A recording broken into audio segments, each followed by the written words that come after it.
Hi everyone, Scorp here. Today I wanted to go over a deck profile because somebody asked me what the strongest deck in Duelist of the Roses is. And I said it was going to be this one. So it's a little expensive, and I figured I'd show how it works first. It's stronger in Gemini because I made Crimson Sunbird a level 7, so you get 2 summoning cost reduction on it.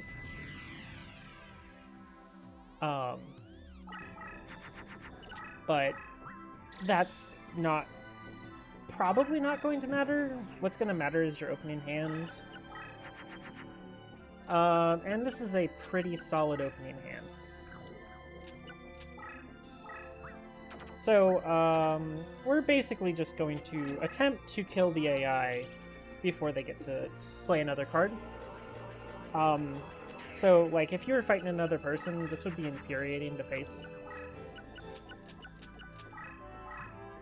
So I can only actually play one Beam Reflection in a turn because I only have, 4 summoning power on the first turn, which is unfortunate, right? But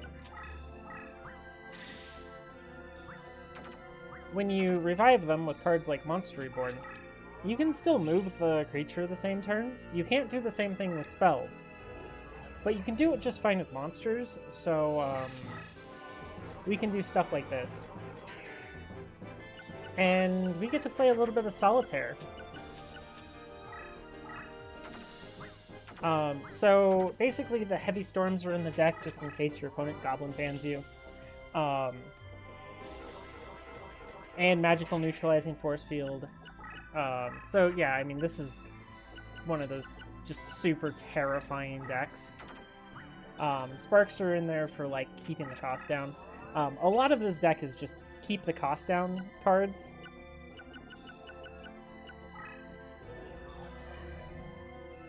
Because as you can see, like, as long as you draw enough of the cards to keep you going,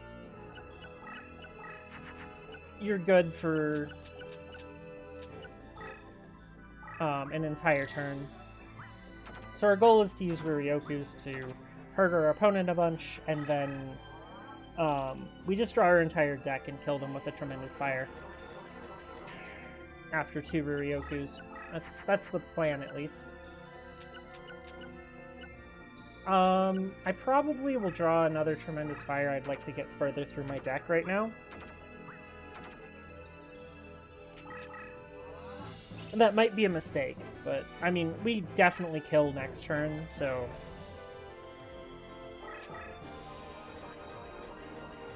We don't have to FTK, but, it would be nice to show off. Oh yeah, we have super FTK'd. This duel is completely over. So yeah, I mean, this would be just super fun and super interactive to get matched up against, like if you were playing one of your friends.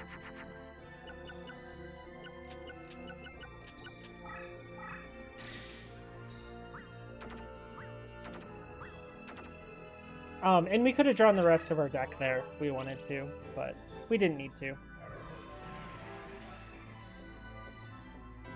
This deck could be made a little bit cheaper, but not much, unfortunately, so...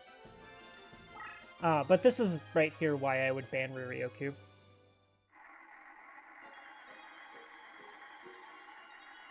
And I just figured I'd show this off because people seem to, be interested in what's really possible in this game and what's actually strong. And unfortunately, there's decks like this that exist that, when they draw even remotely decently, you do what I just did.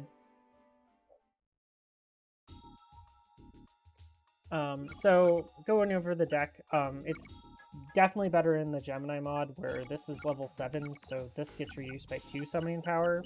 Otherwise, you don't technically even need a Winged Beast here. It's just technically better if you don't FTK and have to use a second turn, then you have 7 summoning power, so this costing 3 instead of 4 really matters. So 3 Fiend Reflections, as you saw, these give extra summons. 3 Monster Reborn, so you can revive them, same with Mimikats. The triple Heavy Storm, you could technically cut all of these for deck cost. So you could probably get this thing under 11, or like under 1100 deck cost. But yeah, these things aren't necessary. They're just there for killing Goblin fans. These are for being cheap. You technically only need 1 Tremendous Fire. If you really were trying to be cheap, just replace these with like spells or rituals or something. Monster Recovery is and Call of the Haunted are just for keeping the cost down. 3 Solomon Law Books, these are needed. The 3 Buryokus, technically you only need 2, but is this way you can FTK somebody up to 8,000 life points, which is just disgusting. 3 Curse Breakers to end the deck, because it's all cheap. Yeah, it's really, really, really brutal. You have more Moon Curries and more of these equips down here if you really need to make the deck cheaper. So yeah, I mean, this is a very simple deck. It's very... I'm not going to say it's easy to put together because, like, most of these mods, Fiend Reflection is, like, usually not the easiest card to get a hold of. I mean, you're going to have to level up a Winged Beast Leader to get at least level cost reduction. Which doesn't take too much, but that's kind of annoying. The Fiend Reflections, they're probably the easiest things to get because you can probably duplicate them in most mods. Monster Reborns, those are usually pretty easy to get. Mimikats aren't usually too hard to get. I think in Redux 2, these are both passwords. Heavy Storm doesn't matter. Tremendous Fire, I'm sure it's a password. It's also definitely a reincarnation target. We get plenty of those in Redux 2. Same with Solomon's Law Book, you can reincarnate for this thing. I think it's also a password. And Buryoku is just Megamorph triples in the slots, which that shouldn't be too hard. But yeah, I don't think you're going to really cut out that much. You're really trying to make this as cheap as possible. I wouldn't get rid of the... I would not get rid of the magical neutralizing force fields if you're getting rid of the heavies, and then maybe get rid of 1. You might be able to get rid of 2 Tremendous Fires, and then you're looking at something like this for a deck. And you're looking at 1,039. So, yeah, you're going to save a little bit, but I don't know if I could really condone that. But, yeah, that's just...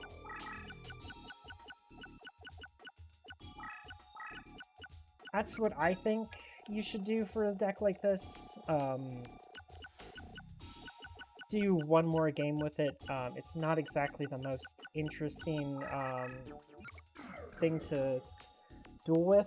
You could also use Harpy's Feather Duster, especially in this mod since it's 50 deck cost, and it might be just as good as a Heavy Storm. And since you have movement bonus as a Winged Beast Leader, you can technically move a little bit faster to go and deal with it. Also, if you're fighting somebody that doesn't go first, so you go first, you can actually just FTK sometimes. I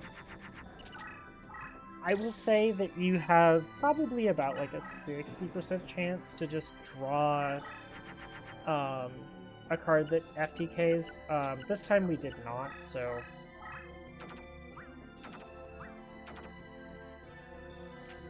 We'll drop a Tremendous Fire.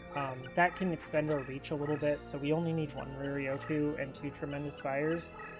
Might make killing them on turn 2 a little bit easier.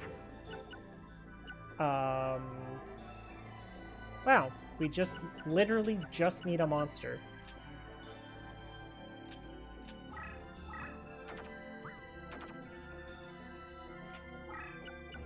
Usually, worst case, you end up killing on turn 3. Is usually about the bad cases. But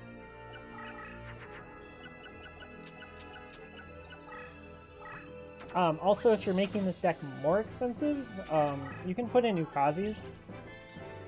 And Ukazis pretty much just end games. Basically, they're just extra copies of things. This is really bad. Oh well, we'll win next turn, hopefully. See, Solomon's Law Book's going to be grayed out, so we can't use it.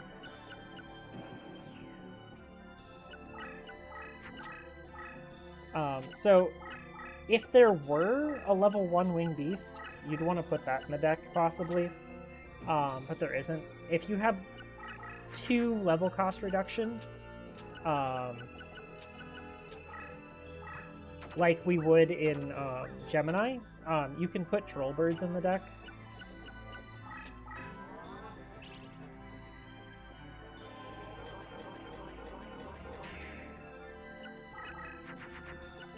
Oh hey, look, we drew lethal.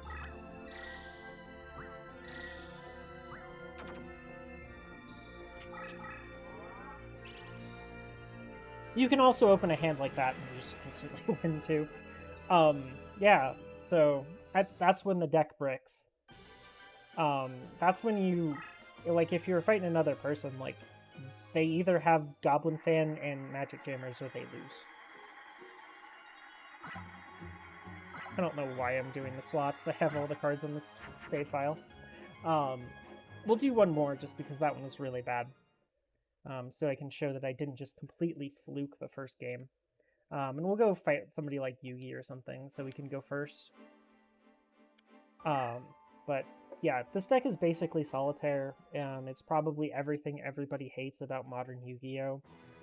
In one deck. You just open a hand of 5 not hand traps, and then your opponent does this.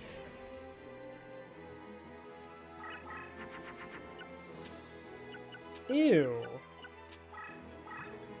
Yeah, sometimes you get hands like this, and you're just like, why do I play decks like this?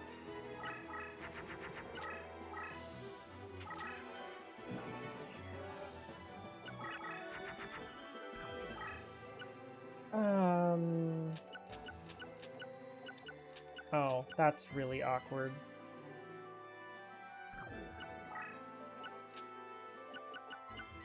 We're gonna do this.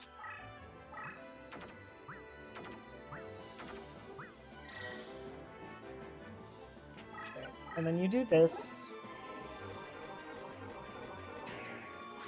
That gets the second Murioku, and then we draw Tremendous Fire and win the game. Well, not quite. Now is when, if we had a Ukazi in the deck, which I'm cheaping out and not using. But if you had an Ukazi in the deck, it would be lethal right now. So that's something that you can add if you want to make the deck a little more expensive, but a little bit faster. Okay. We'll eventually draw a Tremendous Fire. There's got to be one within, the top, 2/3 of our deck. It's a 3 of.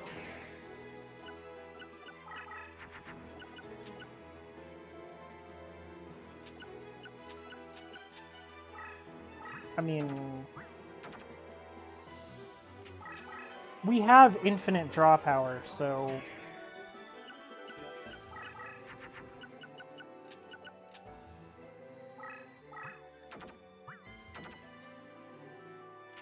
I should have probably used the Monster Reborn on the previous hand. That way I could have discarded this other one that's now our brick in our hand, but we've got plenty of draw. There we go. We finally drew a Tremendous Fire. Good game. Bye-bye, Yugi.